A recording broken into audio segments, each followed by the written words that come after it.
এই কবরের বায়ে কেঁদেছে শেরে খোদা হযরত আলী রাদিয়াল্লাহু তাআলা আনহু গো। একদিন হযরত আলী রাদিয়াল্লাহু তাআলা রাস্তা দিয়ে রওনা হয়ে গেলেন। পথের মধ্যে একটা যুবকের বালক ছেলের সঙ্গে দেখা হলো। এই বালকের হাতে তেলের বোতল ছিল। ওই বালকের গায়ে ধাক্কা লেগে হযরত আলীর সঙ্গে ধাক্কা খেয়ে তেলটা পড়ে গেল। বালক ডাকতে বলে আলী, ডাকতে বলে কে গো তুমি আমার তেলটা ফেলাইয়া দিলা, এটা আমার মায়ের আমানত, তুমি ফেলাইয়া দিলা।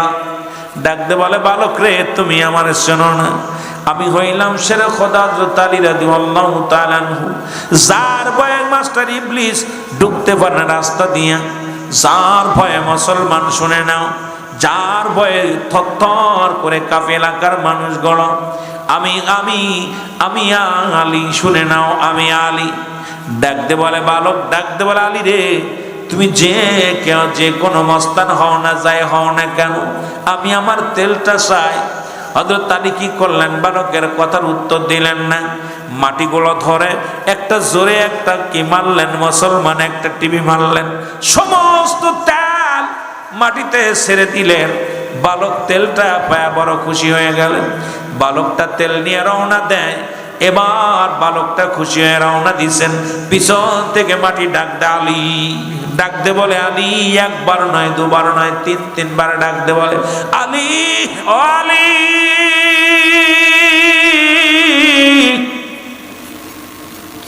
আলী পিছন দিকে তাকায় দেখে কেউ নাই, শুধু আওয়াজ শোনা যায়। ডাকতে বলে আলী, আলী রে। হযরত আলী রাদিয়াল্লাহু তাআলা আবার পিছন দিকে তাকাইলেন। একবার নয় দুবার নয় তিনবার তাকালেন, কোনো মানুষ দেখতে পারলেন না। শেরে খোদা হযরত আলী ডাকতে বলে কে রে, আমার নামটা ধরে ডাকো, আমি তো কোনো মানুষ দেখতে পাই না, তুমি কে, ডাক দাও। এবার মাটির জবান খুলে গেছি। ডাকতে বলে আলী রে তুমি আমার চিনবে না, আমি হইলাম জমিন, আমি হইলাম মাটি। তুমি আমাকে একটু আগে যে একটা টিভি মারছো, আমার হাড্ডি ভেঙে গেছে, মনে রেখো গো। আজ তোমার আমি কিছু বলতে পারলাম না, তবে একদিন আমার ঘরটা আসবা, আমার ঘরের মধ্যে আসবা, আমার কাছে আসবা, সেদিন আমিও তোমার হাড্ডি গুড্ডি ভেঙে দিব। জোরে জোরে চিল্লা বলা যাবে না আল্লাহু আকবার। হযরত আলী কাঁদতে কাঁদতে রওনা হয়ে গেলেন। একদিন ঈদুল আযহা ঈদুল ফিতরের নামাজ আদায় করে রাসূলুল্লাহ সাহাবীদেরকে নিয়ে আলোচনা করতেছিলেন। নবী বললেন আমার আলী কই, আলীরে তো দেখতে পাই না। সাহাবীরা বলে হুজুর আলী কাঁদতে কাঁদতে রওনা দিছে না বেগম। দৌড়ে আসলেন ঘরের ভিতরে। আমার নবীজি বলে আলী দেখে ঘরের মধ্যে কান্নার আওয়াজ শুনতে পায়। রাসূলুল্লাহ ডাকতে বলে আলী তুমি কেন কাঁদো? আলী বলে ইয়া রাসূলুল্লাহ, ইয়া হাবিবাল্লাহ, আমি কান্দি কবরের ভয়ে কান্দি। নবী বলেন আলী রে, আমি নবী তো 10 জন সাহাবীর নাম ঘোষণা করেছি জান্নাতি বলে, তার মধ্যে 4 নম্বরে তুমি। আবু বকর ফিল জান্নাতি, উমর ফিল জান্নাতি, উসমান ফিল জান্নাতি। ও আলী তুমি 4 নম্বরে আমি জান্নাত ঘোষণা করলাম, তারপর কেন তুমি কান্দ? আমি আমার আল্লাহ জানিয়ে দিছে 10 জন সাহাবীর নাম আমি দুনিয়া থেকে জান্নাতি বলে ঘোষণা করে দিছি। আলী, আলী রে তারপর তুমি কেন কান্দ? আলী বলে ইয়া রাসূলুল্লাহ, ইয়া হাবিবাল্লাহ, নবী গো আমি কেন কাঁদছি আপনারে বলি নবী গো, আপনি আমাকে জান্নাতের সার্টিফিকেট দিছেন, কিন্তু ওই কবর আমারে ছাড়বে না। ইয়া রাসূলুল্লাহ, ইয়া হাবিবাল্লাহ, ওই মাটি আমার একদিন মাটির সঙ্গে বেয়াদবি হয়ে যায়, মাটিরে আমি চাপ দিয়েছিলাম, ওই মাটি আমার জবান দিয়ে বলেছিল আলীর একদিন আমার ভিতরে আসবে, আমি তোমারে দেখবো।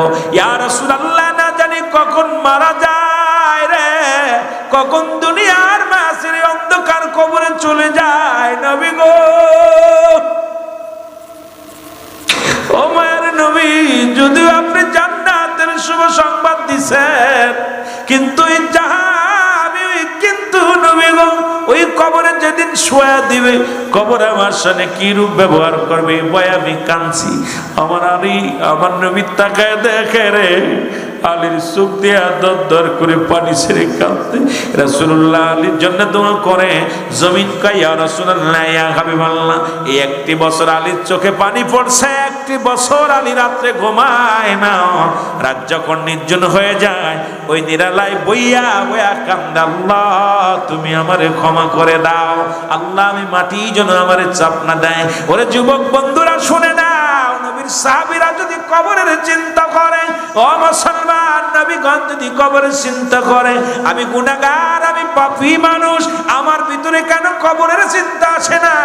ওই কবরের চিন্তা কেন আমার অন্তরের ভিতরে আসে না? ওই কবর আমারে রাখবে ধরে, ওই অন্ধকার কবর কে পাহারা দিবে? অন্ধকার কবরে আমি কেমনে থাকবো? যে কবরে থাকবে সাপ বিচ্ছু, যে কবরে থাকবে আগুন, যে কবরে থাকবে ভয়ঙ্কর বিষাক্ত জন্তুগুলো, এই কবরটা আমি কেমনে ঘুমাই বলে মুসলমান?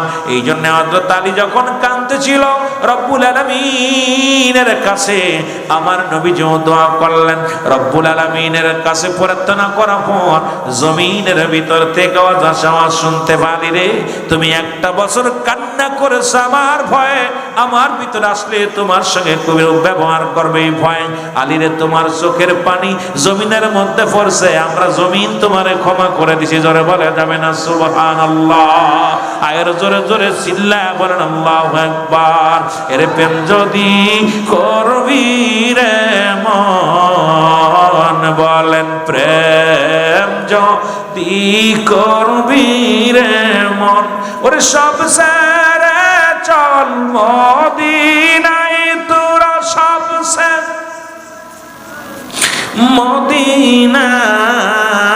মদিনায়, আমার দয়াল নবী যেই দেশে ঘুমায়, আমার মায়ার নবী, জোরে জোরে বলেন আমার দয়াল নবী যেই দেশে ঘুমায়, আমার জিন্দা নবী।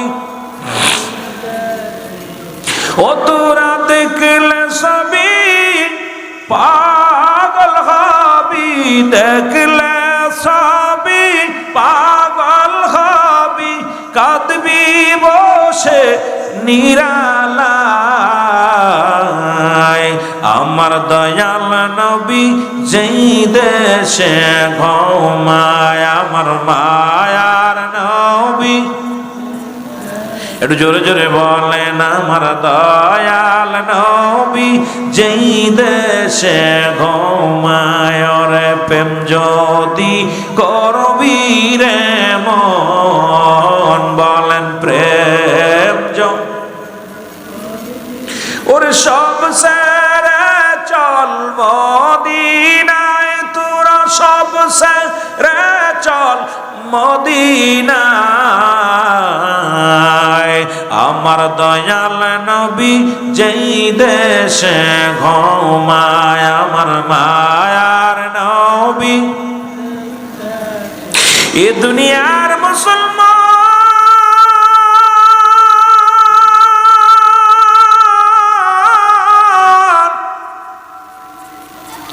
এই কবরে যেদিন রেখে দিবে রে, সর্বপ্রথম কবরে একজন ফেরেশতা আসবে, নাম তার নুমান ফেরেশতা। জোরে বলা যাবেন আল্লাহু আকবার। নাম কি? নুমান ফেরেশতা। আমরা মনে করি কবরে শোয়াইলে মনকার নেকির ফেরেশতাই বলে মুসলমান, মনকার নেকির আসার আগে একজন ফেরেশতা আসবে, তার নাম হলো নুমান ফেরেশতা। এই নুমান ফেরেশতা ডাক দিয়ে বলবে মুসলমান, ডাক দিয়ে উঠাইবে, বলে বান্দা ওঠো। বান্দা উঠবে রে বাবা, উঠিয়া এবার উঠাইবে যেমন স্বপ্নের মধ্যে দেখবেন পুলিশে দাবড় দেয়। মুসলমান আমরা কি করি? চোরে দাবড় দেয়, ডাকাতি দাবড় দেয়, সন্ত্রাসী দাবড় দেয়।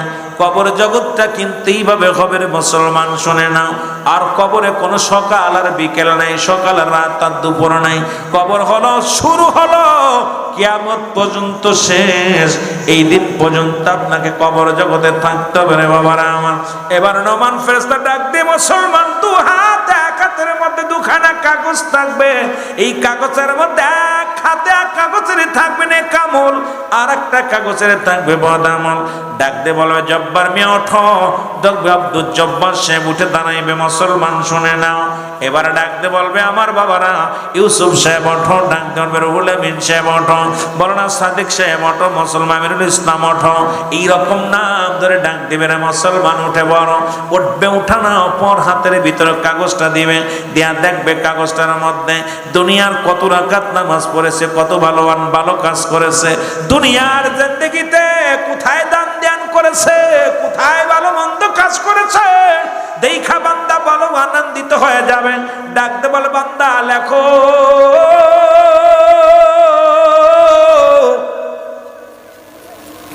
ও বান্দা তুমি লেখা দাও, লেখা দাও।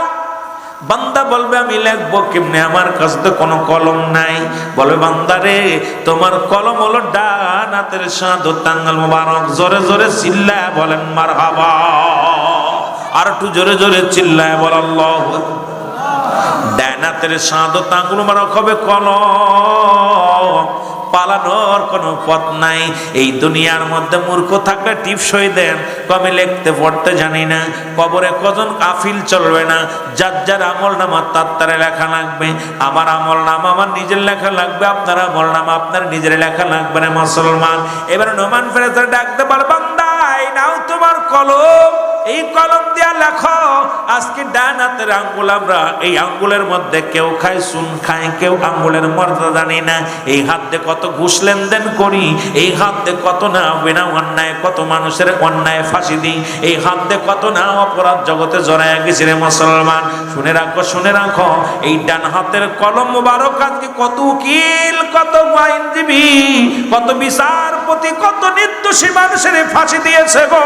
শুধু মুসলমান শুনে নাও, শুনে নাও, শুধু মুসলমান নিজের খপ, নিজের ক্ষমতার দাপট দেখাতে যাইয়া আমার দেশের অনেক আইনজীবী অপরাধী মানুষদেরকে অপরাধী বানাইয়া আজকে মুসলমান সমাজে তাদেরকে ফাঁসি দিচ্ছে, তাদের জীবন যাপন জেল দিয়েছে। আজকে কত নির্দোষীরা জেলখানায় পচাইছে, কত দোষীরা ছাড়া পেয়ে গেছে। জোরে বলেন ঠিক কিনা? এই কলমের খোঁজা মুসলমান, তোমার আমল নামা তোমার হাত দিয়ে লেখা লাগবে। ও মুসলমান, এবার ডাকতে বলে বান্দা, ডাকতে বলে ফেরেশতা নাই, আমি তো কলম পাইলাম, কলমে কালি নাই, আমি কালি পাবো কই? কালি তো আমার নাই।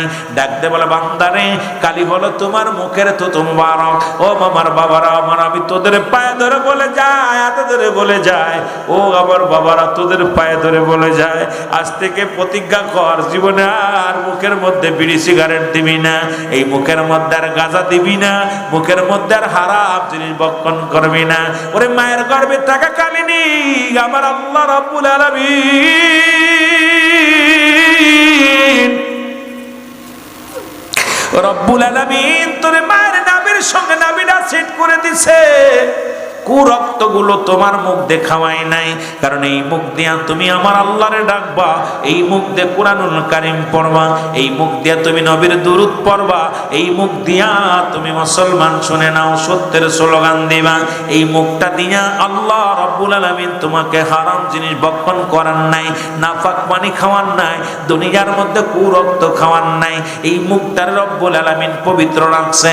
অনুরোধ করে যে আপনাদের কাছে আজ থেকে প্রতিজ্ঞা করবা, এই মুখটার মধ্যে আর বিড়ি টান দিস না, গাজার টান দিস না, এই মুখটার মধ্যে আর ইয়াবা লাগাস না, এই মুখ দিয়ে ফাইসা কথা বলিস না, মুখ দিয়ে খারাপ কথা বলিস না, মুখ দিয়ে কারোরে গালি দিস না। এই মুখটারে পবিত্র রাখার দরকার আছে কি না?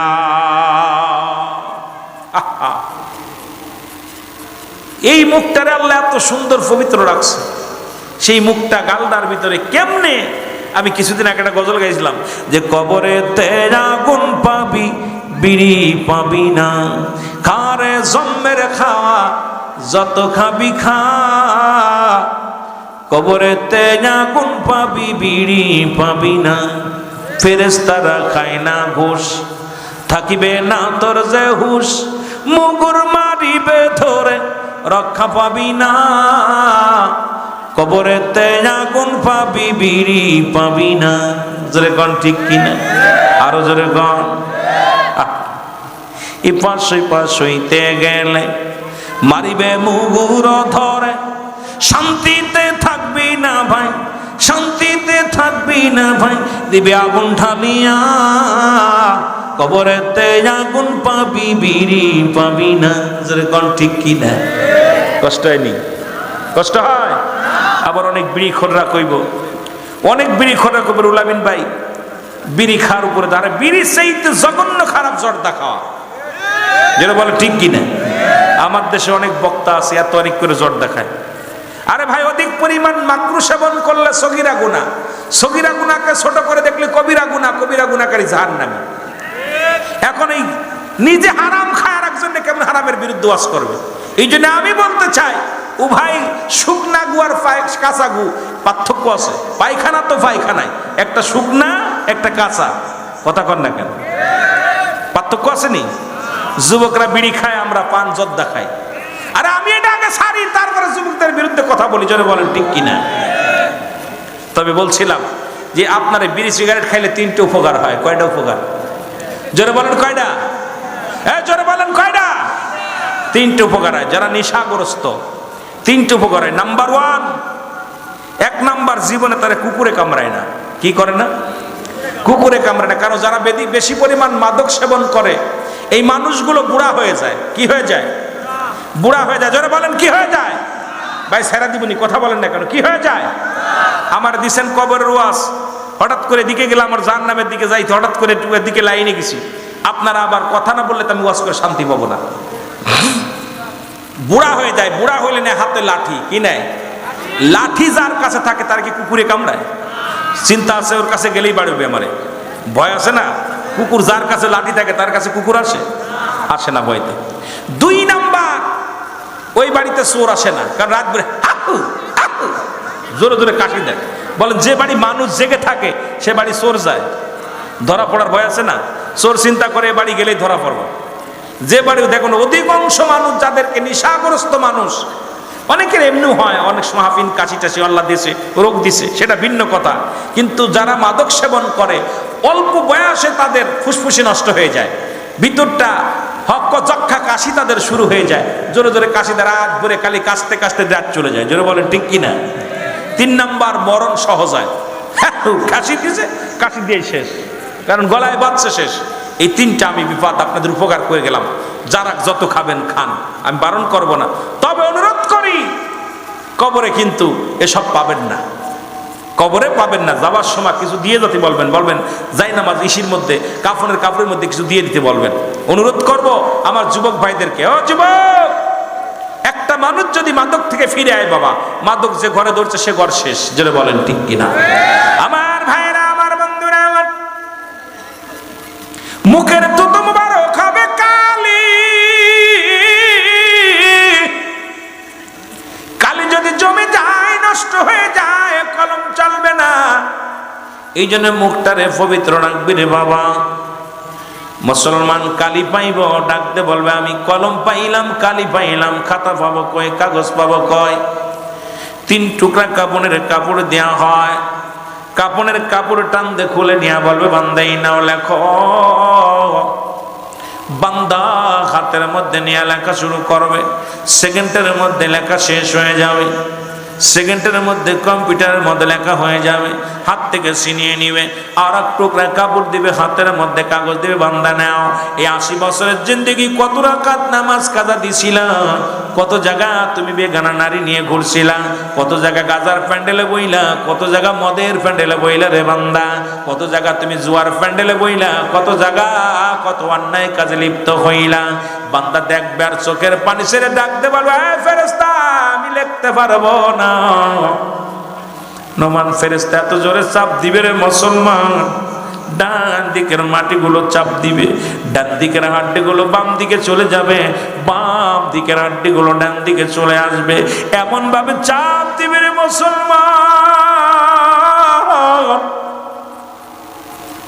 ওই কবরের ভিতরে এত জোরে গর্জন মারবে, হাজার হাজার গজ মাটির নিচেই চলে যাবে, আবার উত্তোলন করা হবে।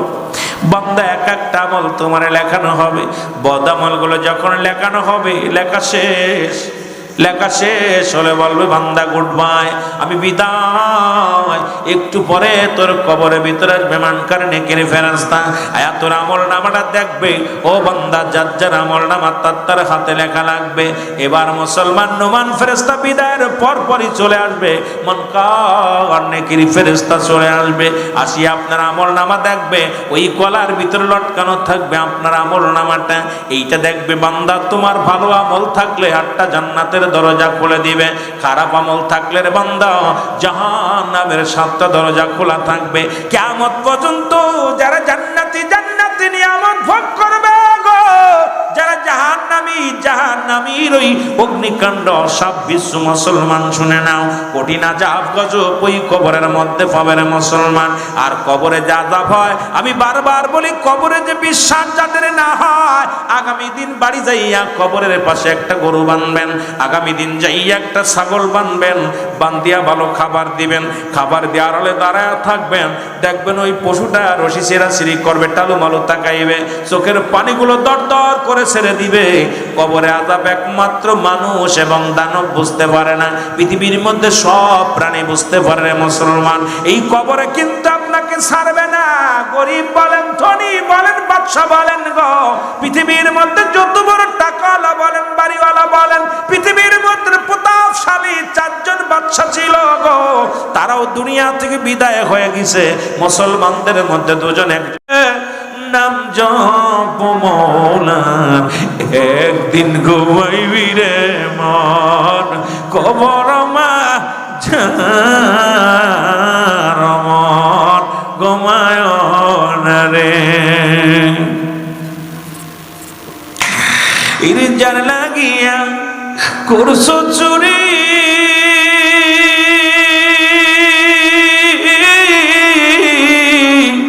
কেউ পাবে না বন্ধু সেদিন। আমল করো বেঁচে থাকতে, তুমি আমল করো বেঁচে থাকতে, করো সাধনা রে মন, ঘুমায় না রে আমন, ঘুমায় না রে। নাম জপ মওলার, একদিন ঘুমাইবি রে মন, কবর মা ঝার মন, ঘুমায় না রে। আল্লাহুম্মা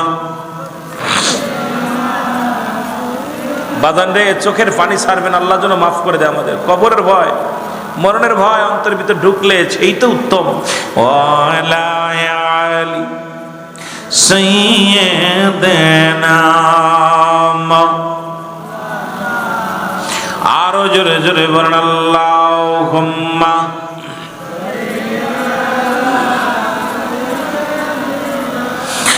মাওলানা মুহাম্মাদ আলা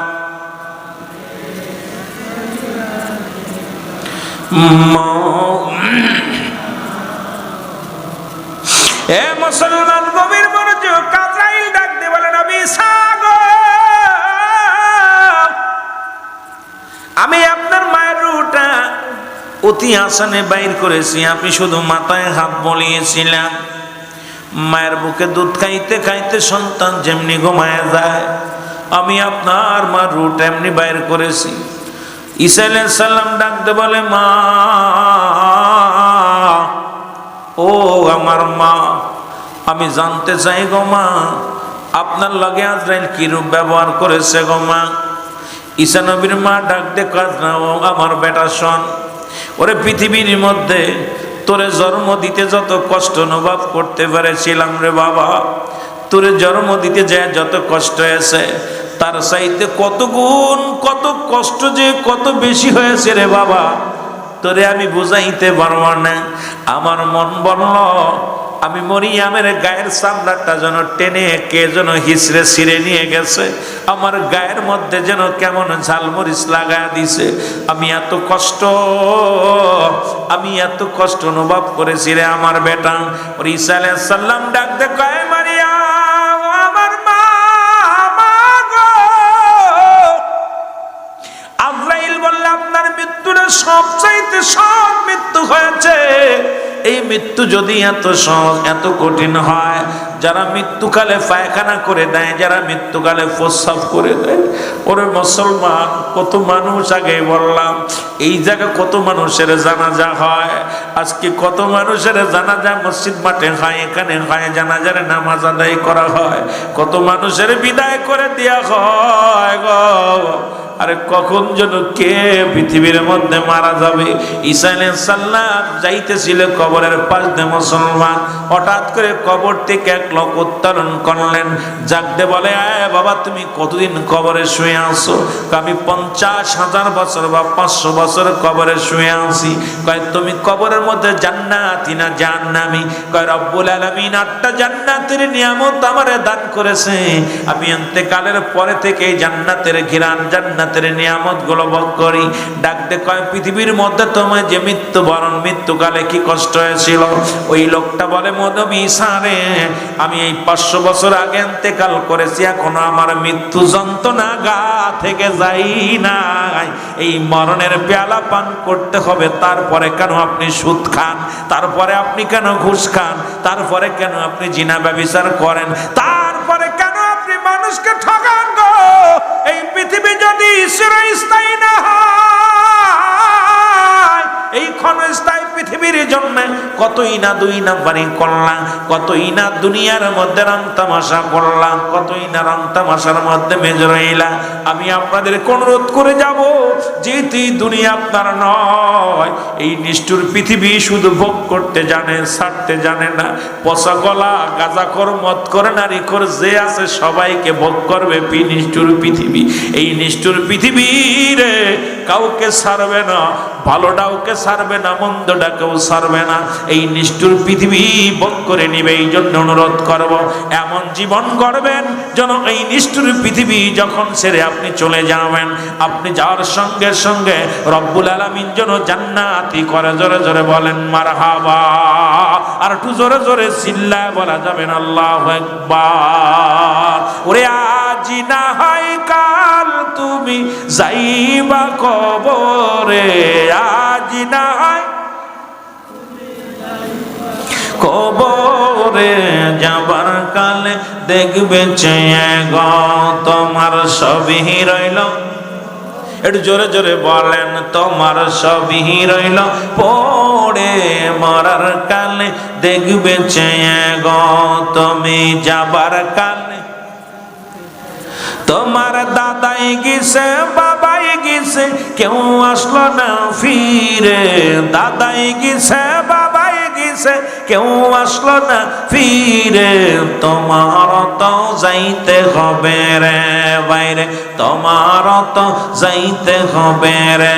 এ দুনিয়ার মুসলমান এই মরণের ভয় যাদের অন্তরে নাই রে, এই মরণকে নিয়ে এখন টিকটক করা শুরু করেছে। মরা মানুষের সেলফি তুলিয়া ফেসবুকে দেওয়া শুরু করেছে। দাদা মরা মানুষের, মরা দাদা দাড়ি ধরে সেলফি তোলা শুরু করেছে। কবরে নামাইয়া সেলফি তোলা শুরু করেছে মুসলমান। এই কবরের চিন্তা যদি একবার অন্তরের ভিতর আসতো, আপনার আমার অন্তরে মুসলমান, জীবনে কোনোদিন আপনি অন্যায় কাজে পা বানাইতেন না। ওরে 1 নাম্বার বিপদ হলো মানুষের মরণ, 2 নাম্বার বিপদ হলো কবর। এই কবর বলতে বোঝায় মানুষের মৃত্যুর পর থেকে শুরু করে কিয়ামত পর্যন্ত জগৎটাকে বলা হয় কবরের জগৎ। জোরে বলেন ঠিক কিনা? আজকে যারা আগুনে পুরাইয়া চিন্তা করে, মনে আমার হিন্দু বাবারা আগুনে পুরাইয়া দিলে আর মনে হয় রব্বে কারীম আমার আর পাইব না। ঠিক কিনা? পাইবনি? কথা বল, পাইব। কবর বলতে বোঝায় মানুষের মরণের পর থেকে শুরু করে কিয়ামত পর্যন্ত বলা হয় জগৎটাকে বলা হয় কবর। এই কবরে একটা রাত কেমনে থাকবেন একবার চিন্তা করে দেখেন। একটা ঘন্টা আপনি কেমনে থাকবেন, একটা মিনিট আপনি কবরের ভিতরে কেমনে থাকবেন একবার চিন্তা করে দেখেন রে আমার ভাইয়েরা, আমার বন্ধুরা আমার। একবার ভাবেন, বসিয়া বসিয়া চিন্তা করেন গো। আজকে রাত্রে বার হইতে পারতেন না, রাত্রে বেলা ভয় পাতেন, দিনের বেলাও ভয় পাতেন। এমন একটা জায়গা ধরে রাখবে যেখানে কোনো আলো নাই, যেখানে কোনো বাতাস নাই, যেখানে কোনো বন্ধ নাই, যেখানে কোনো বান্ধব নাই। সেই কবর জগৎটা আপনার জন্য আমার জন্য হবে ভয়ানক।